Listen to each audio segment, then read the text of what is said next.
everyone knows that Tulsi Gabbard is currently National Guard. She's in Indonesia, so that's what we want to talk about. We have an interesting angle on this story. So Hawaii, and this was written several days ago, so we're gonna keep it updated.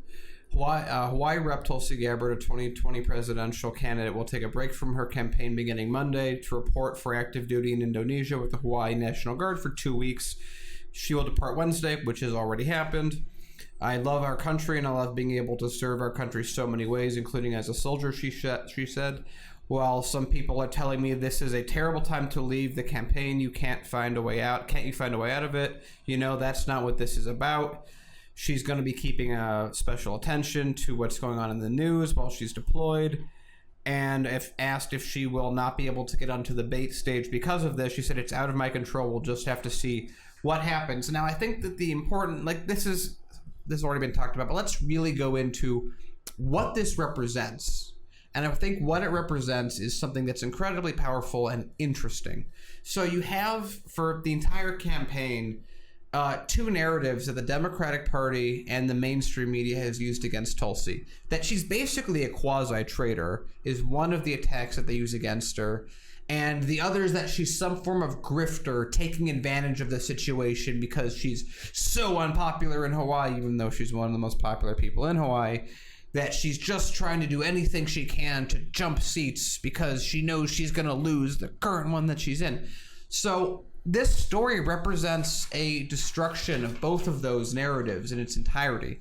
Because if you're someone who is a grifter or a quasi-traitor to the country, you're not going to leave the campaign when it will probably cost you getting into the third debate stage to go serve for 2 weeks in the National Guard outside of the country where you have no control over your campaign. What she is doing is, I don't know why, it's like,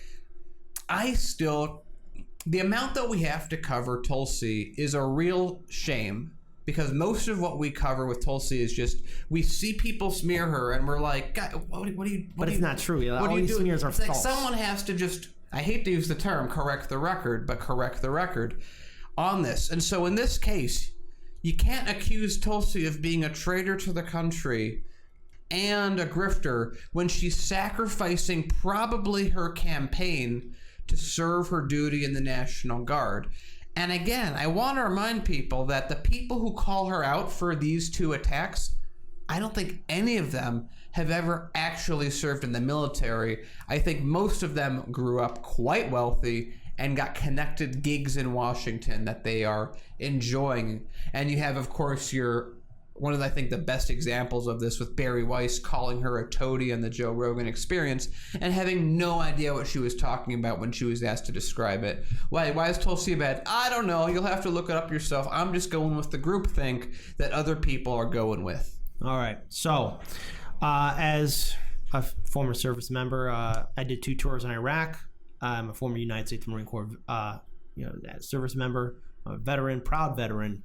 Representative Tulsi Gabbard, similar to myself and numerous other veterans and active duty and reserve men and women who are in uniform, took an oath to defend the United States and the United States Constitution and the American people.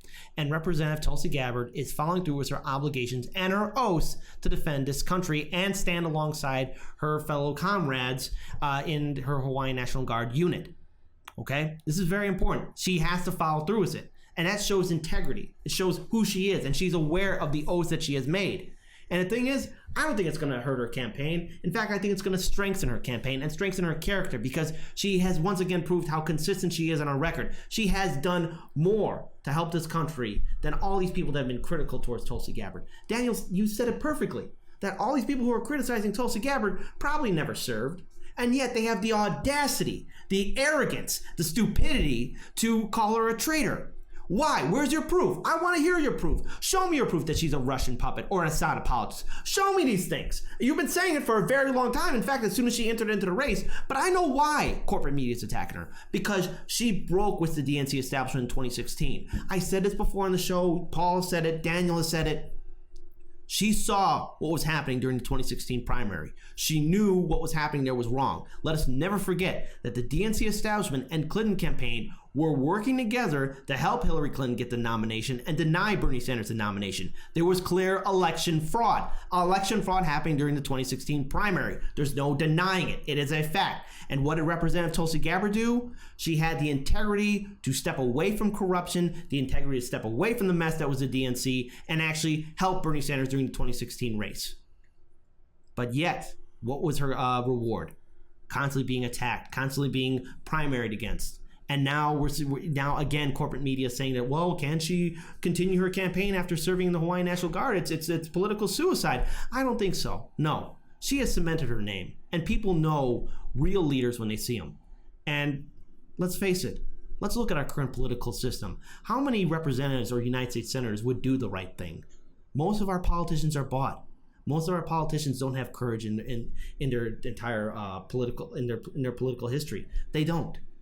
And so I'm angered, and every person who's served in the United States military, active or veteran, should be angered at the treatment of what's happening to Representative Tulsi Gabbard, because she is defending our freedoms. She's actually put on the uniform and is following through with her oath of commitment and standing alongside her fellow comrades in her Hawaiian National Guard unit. And I'm personally looking forward when she comes back, so that she can, destroy these rumors or either that dispel this notion that her campaign is done. She has left a important impact in this 2020 primary race. And I think that for a long time now, a lot of Americans are going to remember that Representative Tulsi Gabbard has been consistent and has followed through. Paul. Yeah, the polls don't reflect it, but Tulsi has a major and substantial following. It's undeniable, and it's a little bit crazy to me. And we're talking about specifically her military service. She's the first presidential candidate ever to serve actively in the military during the presidential campaign. And yet, when you see mainstream press cover it, it's all every single time she sits down to answer questions, it's how come you're an Assad apologist? How come you like dictators? Why do you hate America so much? And it's like, what? I forget who brought it up. It was either David Dole or actually, we got a super chat here. Shout out to BFO. Thank you so much for the super chat. It really helps us out so much. Independent media is really relied on people. We grow because of all of you guys. So and it helps with all the videos that get demonetized. So thank you. So here's not to mention real quick before we hand it back to Paul. A lot of our Tulsi Gabbard videos have been at the risk of being demonetized. Yeah, people still watch them though, and that's what matters. And that is what matters. So also shouting out to the super chat, Tulsi equals real courage, Warren equals selective courage. Ooh, that is pretty good. That's a burn. So right, Paul. So true. I forget who was pointing it out. It was either David Dole or maybe it was Mike Figueredo. Could have been Kyle Kalinske.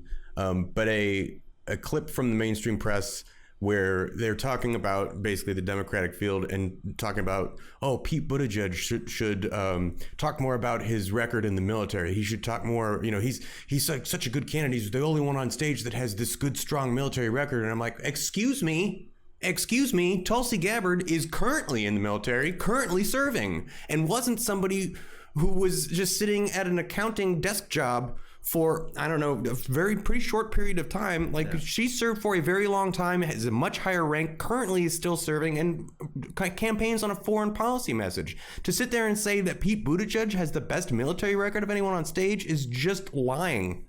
Yeah. But Paul, doesn't Pete Buttigieg have the most billionaires supporting him? Doesn't that make up the difference? Yeah, that probably makes up the cognitive difference. Yeah. So I think we want to end this story on this note.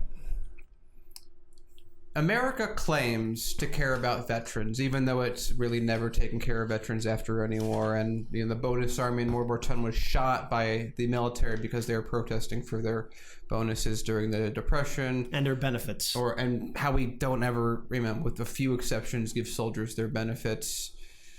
America, when it really comes down to it, doesn't care about its soldiers. And I don't mean the people of America. That's a whole, again, always make that distinction if I ever talk in generalizations. I mean the people in charge, because they're the people who have the power to make things different.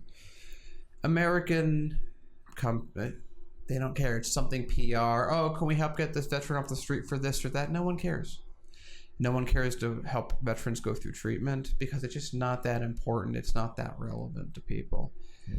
But when it comes down to it, America, the mainstream media, the Democratic Party, is happy every single time to throw any number of veterans under any amount of buses because they don't care about veterans. They care about profits. And if veterans issues are getting in the way of those profits, then they don't matter. It's a key battle again and again.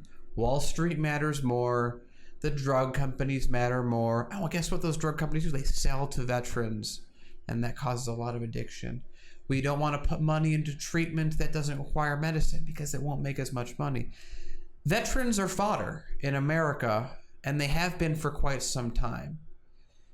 We didn't allow, was it PTSD? The exact idea of PTSD didn't apply to people. Was it during Vietnam or before Vietnam? Because it hadn't been diagnosed, so they couldn't have had it because it didn't exist because we hadn't done it because we didn't want to pay for it.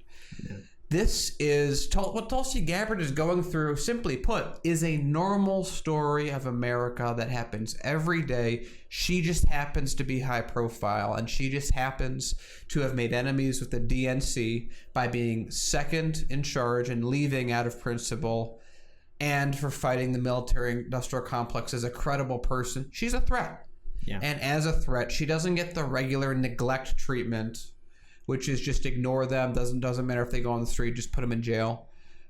She's a threat. She's a threat to our money, and so we have to do what we can to make her a joke to everyone else. So first, I want to read just share this comment. Why? Ask yourselves why corporate media and the DNC are attacking and smearing Tulsi Gabbard. Ask yourselves why.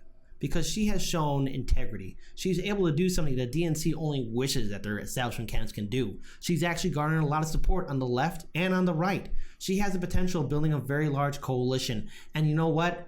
Her campaign has not stopped. It hasn't been halted. It's continuing to gain momentum. And the thing is, if you really want to learn about Representative Tulsi Gabbard, you have to go to independent media to hear who she is and see those real interviews and actually hear her talk about policies and issues. But yet establishment media wants to turn a blind eye.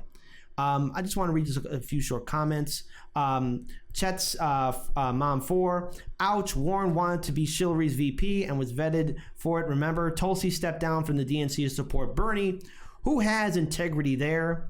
And then Schulte 100, you are so right, Kit. When she did that, it changed my mind. Uncertainty about who she is, and I followed her closely ever since. And her state is behind her and believe in her platform. Hawaiian pride! ! Paul. I wanted to call out Brent Showers made a point. Brent Showers? Mm-hmm. Showers? If the media can throw Modi and Tulsi together, guilt by association, it doesn't look good concerning Kashmir right now. That's right, there is a conflict between the Kashmir region. Right. There's the Pakistani Kashmir and Indian Kashmir, and things are not particularly calm right now given Modi's attempt to retake the sovereign governance of the Indian side of Kashmir. And it's crazy because it's like I've had so many conversations with people, and sometimes I haven't even said the right things. It's been such an odd thing. It's that guilt, just like you said.